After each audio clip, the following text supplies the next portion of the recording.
तेरे एग्जाम होने वाले हैं और तू चाय की टपरी पे बैठा है। रिलैक्स। इलाही सर ने कुछ मैथ्स के क्वेश्चन करवाए, उन्हें देख के मैं पास हो जाऊंगा। क्या तू सच कह रहा है? तो चलो भाइयों फिर कुछ क्वेश्चंस कर लेते हैं। इसमें पहला क्वेश्चन अपने लिया जिसमें कह रहा था unit matrix of 2 is. Unit matrix of 2 is, तो सबसे पहले जानो कि यूनिट मैट्रिक्स क्या होता है। यूनिट मैट्रिक्स एक ऐसा मैट्रिक्स होता है जिसको आइडेंटिटी मैट्रिक्स को ही यूनिट मैट्रिक्स बोलते हैं, यानी जिसके डायगोनल के जो एलिमेंट्स है वो 1 1 हो, बाकी सारे के सारे एलिमेंट्स क्या होने चाहिए, 0 होने चाहिए। ओके, कह रहा था यूनिट मैट्रिक्स ऑफ 2 इज, यानी कि उसका ऑर्डर कितना होना चाहिए, 2। अब ध्यान से देखो ऑप्शन पे, इसका ऑर्डर भी 2 क्रॉस 2 है, इसका ऑर्डर भी 2 क्रॉस 2, इसका ऑर्डर भी 2 क्रॉस 2, लेकिन इसमें देखो तो इसमें ऑर्डर क्या आ रहा है, 3 क्रॉस 3 आ रहा है। देखो इसमें देखो रोज कितने 1 2 3 और कॉलम्स कितने 1 2 3, तो इसको तो पहले काट दो क्योंकि ये 3 का और यहाँ पे बात जो कर रहा है वो 2 की बात कर रहा है। देन उसके बाद इसमें देखो डायगोनल का एलिमेंट 1 होना चाहिए, ये देखो डायगोनल है, डायगोनल का एलिमेंट तो यहाँ पे 0 आ रहा है, तो ये भी काट दो, ये भी नहीं हो सकता। देन उसके बाद इस पे आ जाओ, इसमें डायगोनल का एलिमेंट देखो 1 है, देन उसके बाद बाकी सारे एलिमेंट 0 है, तो ये हो सकता है, ये बिल्कुल सही है। बाकी इसमें भी चेक कर लो तो इसमें भी डायगोनल का एलिमेंट 1 है, लेकिन यहाँ पर ये माइनस का 1 आ रहा है, सो दैट ये भी नहीं हो सकता, तो इसका ऑप्शन नंबर बी सही हो जाएगा। उसके बाद कह रहा है matrix is a skew symmetric matrix, तो पहले समझो कि स्क्यू सिमेट्रिक मैट्रिक्स क्या होता है। अगर पता है तो देख के ही ऑप्शन मिल जाएगा, अगर नहीं पता तो सुनो कि स्क्यू सिमेट्रिक मैट्रिक्स क्या होता है। एक ऐसा मैट्रिक्स जिसका ट्रांसपोज उसी मैट्रिक्स के माइनस के इक्वल आ जाए, इसे बोला जाता है स्क्यू सिमेट्रिक मैट्रिक्स। ओके, एक ऐसा मैट्रिक्स जिसका ट्रांसपोज उसी मैट्रिक्स के निगेटिव के इक्वल हो जाए। तो देखो यहाँ पर ऑप्शन में देखो उस ट्रांसपोज को दिखाते हैं 80 से, है ना, मैट्रिक्स ए है तो उसका ट्रांसपोज 80 से दिखाया जाएगा। ओके, इसका ट्रांसपोज जो है देखो इक्वल आ रहा है उसी मैट्रिक्स के माइनस के, तो ऑप्शन नंबर ए ही इसका सही हो जाएगा। बाकी इसमें देखो उस मैट्रिक्स से इक्वल आ रहा है लेकिन माइनस नहीं लगा, तो इसको भी काट देंगे, इस तो स्क्वायर की बात करने लगा, ये भी कैंसिल हो जाएगा, ये भी गलत है।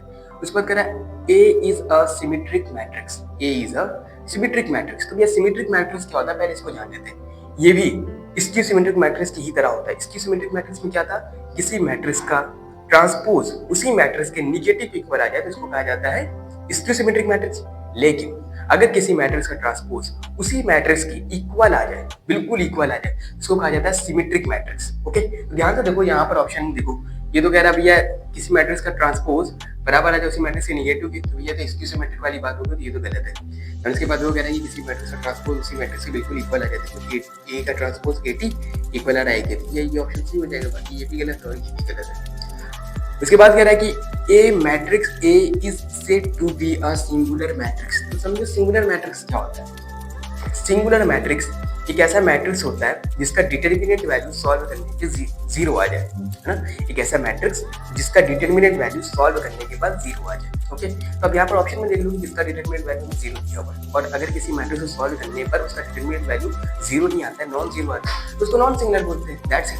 यहाँ पर देखो ऑप्शन में क्या दे रहा है, ऑप्शन नंबर ए में दे रहा है 1, जो कि भाई 0 तो नहीं है, तो इसको काट देंगे। ये कह रहा है डज नॉट इक्वल टू 0, तो क्या इसको भी काट देंगे, हमें तो 0 चाहिए ना, ये ऑप्शन सही है क्योंकि ऑप्शन नंबर सी में कह रहा है ये किसी मैट्रिक्स का डिटरमिनेंट वैसे दिखाते हैं, ये कितना आ रहा है, 0 आ रहा है, तो ये सही है, बाकी ये भी गलत है, माइनस का 1 दे रहा है। बात क्वेश्चन नंबर 5 है, the rank of A11 A21 A12 A22 is 2, then find the rank of A21 A22 A11 और A12। ओके, तो ध्यान से देखो ये वाला जो मैट्रिक्स है वो इसी का भाई है। देखो यहाँ पर A11 कॉलम नंबर 1 में आ रहा है और A12 भी कॉलम नंबर 1 में आ रहा है ना, A11 A12, इसमें देखो A11 A12 कॉलम नंबर 2 में चला गया और A21 और A22 इसमें कॉलम नंबर 2 पे आ रहा है, यहाँ कॉलम नंबर 1 पे आ गया।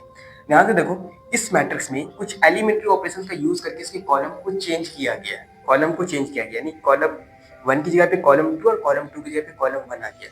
अब सुनो, किसी भी मैट्रिक्स में चाहे जितने भी तुम एलिमेंट्री ऑपरेशन का यूज कर लो, कितने भी एलिमेंट्री ऑपरेशन का यूज कर लो, उसके रैंक में कुछ फर्क नहीं पड़ता, उसका रैंक वही होता है जो पहले से था। तो अगर इस वाले मैट्रिक्स का रैंक अगर 2 है, यानी इस वाले मैट्रिक्स को अपन ने इस मैट्रिक्स में एलिमेंट्री ऑपरेशन का यूज करके ही बनाया, तो इसका भी रैंक कितना होने वाला है, 2 ही होने वाला है। एंड आई होप कि ये चीजें थी उन्हें हमने क्लियर करने की कोशिश किया है, अच्छी बात। इसका ऑप्शन नंबर ए जो है जो कि कह रहा है 2, ये सही हो जाना है। फिर उसके बाद देखो क्वेश्चन नंबर 6 में हमसे कह रहा है कि the rank of I6 is, the rank of I6 मतलब I का मतलब आइडेंटिटी मैट्रिक्स और 6 का मतलब उसका ऑर्डर जो होगा वो 6 हो, मतलब 6 क्रॉस 6 का एक हमें मैट्रिक्स बनाना है जो कि आइडेंटिटी मैट्रिक्स। पहले अपन यहाँ पे ड्रॉ कर लेते हैं, जिनको पता है कि आइडेंटिटी मैट्रिक्स क्या होता है, 6 ऑर्डर को देखिए इसका आंसर लगा सकते हैं बहुत आसानी से। ओके, अपन यहाँ पे पहले ड्रॉ कर लेते हैं कि रैंक ऑफ I6 वाला एक मैट्रिक्स क्या होगा, है ना, ठीक है।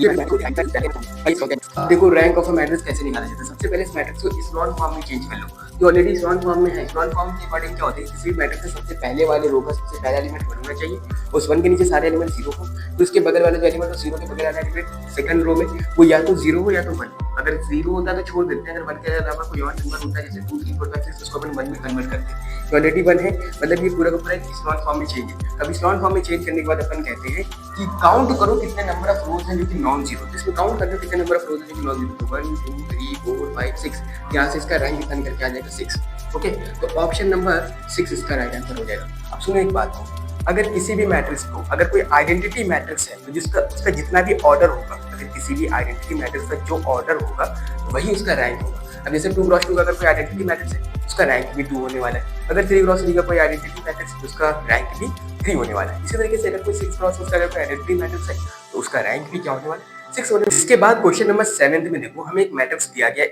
ये देखो एक मैट्रिक्स है जिसमें कुछ एलिमेंट्स है 0 0 5 0।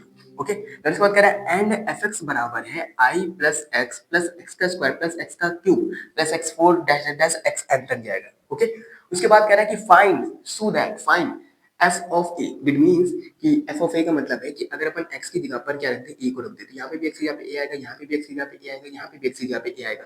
a क्या है तो भैया ये वाला मैट्रिक्स। इसको सॉल्व करने के बाद जो भी आंसर आएगा वो इस ऑप्शन में चेक कर लो कि इनमें से कौन सा है। तो चलो भाई इसको सबसे पहले हमें सॉल्व करना पड़ेगा, तो सॉल्व करते हैं fx यानी कि f ऑफ a बराबर, सबसे पहले क्या रखना है हमें, i रखना है तो i को रख दो, प्लस x को रखना है तो x तो हमारा ये मैट्रिक्स है ना, तो इस मैट्रिक्स को रख देंगे क्या है 0 0 5 एंड 0। देन उसके बाद प्लस का निशान लगा करके फिर यहाँ पे अपन को लिखना है x का स्क्वायर। x के स्क्वायर का देखो मतलब क्या है, x के स्क्वायर का मतलब अपन यहाँ पे सॉल्व करते हैं। देखो इधर x के स्क्वायर का मतलब कि x इंटू एक्स, मतलब a क्रॉस a, यानी कि इस मैट्रिक्स हमें क्या करना होगा मल्टीप्लाई 0 0 5 0 इंटू में यही मैट्रिक्स आ जाएगा 0 5 0 0। इसका मल्टीप्लाई करके देख लेते हैं, इसको बोला जाएगा a का स्क्वायर। ओके, इसका मल्टीप्लाई करेंगे तो 0 का 0 में होगा, मल्टीप्लाई करने आता है सबसे पहले वाले रो का जो है ना, पहले वाले कॉलम से करेंगे तो यहाँ पे आ जाएगा 0 प्लस 0। ओके, उसके बाद अपन इसके वाले का करेंगे, इसमें से करेंगे तो यहाँ पे भी आ जाएगा 0 प्लस 0। अब नीचे का करोगे तो भाई ऑलरेडी 0 तो सब 0 प्लस 0 ही होने वाला है, 0 प्लस 0 मल्टीप्लाई करने आता ही होगा। अब ध्यान से देखो कितना निकल के आया 0 0 0 0। अब सुनो मेरी बात, a का स्क्वायर निकल के कितना आया 0 0, तो यहाँ पे पुट कर दो 0 0 0 0 पुट कर दिया। देन उसके बाद हमें क्या करना है प्लस a का क्यूब प्लस a का x का क्यूब यानी कि a का क्यूब, यानी a स्क्वायर इतना निकल के आया है। a का क्यूब क्या होगा, a का क्यूब यही तो होगा, a का स्क्वायर इनटू में a, यही होगा। a का स्क्वायर कितना निकल के आया भैया 0, यहाँ पे तो 0 0 0 0। अब इसको a से मल्टीप्लाई कराओगे यानी कि 0 5 0 0 से मल्टीप्लाई कराओगे, 0 वाले से अगर मल्टीप्लाई कराओगे तो ये भी 0 ही निकल के आएगा। सो दैट इसी तरीके से a का 4 या x की पावर n तक जितना भी निकालोगे सबका सब क्या आने वाला है, 0 आने वाला है। नहीं बात समझ में आई, फिर से सुनो ध्यान से, अगर a का स्क्वायर अगर 0 आ रहा है तो a का क्यूब भी 0 हो जाएगा, a का xn जो है पूरा यानी an तक सबका सब कितना होने वाला है 0 होने वाला है। तो यहाँ पर हमारे पास कुछ नहीं बचने वाला, ओनली वन हमारे पास बस इतना बचा 0 0, ये बचा और ये बचा, बस यहाँ से हमारा ये सवाल क्या हो गया खत्म। अब देखो इधर, अब मेरे पास सिर्फ और सिर्फ ये बचा है 0 5 0 0 और एक आइडेंटिटी मैट्रिक्स। तो अपन अब इसको सॉल्व कर लेते हैं। आइडेंटिटी मैट्रिक्स क्या होता है, सिर्फ ये बचा है और ये बचा है, ये तो 0, इसको तो खत्म कर दो, पूरा इसके आगे का भी 0 होगा, तो ये पूरा पोजीशन खत्म, सिर्फ इतना और इतना बचा है। इसको सॉल्व करते हैं। आइडेंटिटी मैट्रिक्स क्या होगा भैया, ये जो मैट्रिक्स है कितना है 2 क्रॉस 2 का, तो यहाँ पे आइडेंटिटी मैट्रिक्स 2 क्रॉस 2 के लेंगे तो 1 0 0 1। ओके, इसमें अपन को प्लस करना है, किसको प्लस करना है, इसको 0 5 0 0 को 0 5 0 0 को प्लस करने आता है, प्लस करने आता है। चलो देखो क्लास 11 से पढ़ते आ रहे हैं ये प्लस कैसे किया जाता है। 1 को 0 में जोड़ेंगे तो 1 आ जाएगा, 0 को 0 में जोड़ेंगे 0 आएगा, 0 में 5 जोड़ेंगे तो 5 आ जाएगा, और 1 में 0 जोड़ेंगे तो 1 आ जाएगा। देन उसके बाद देखो इसमें से कौन सा ऑप्शन है जो इसकी शक्ल का दिख रहा है, 1 5 0 1, तो option number C, option number C इसका क्या हो जाएगा राइट आंसर।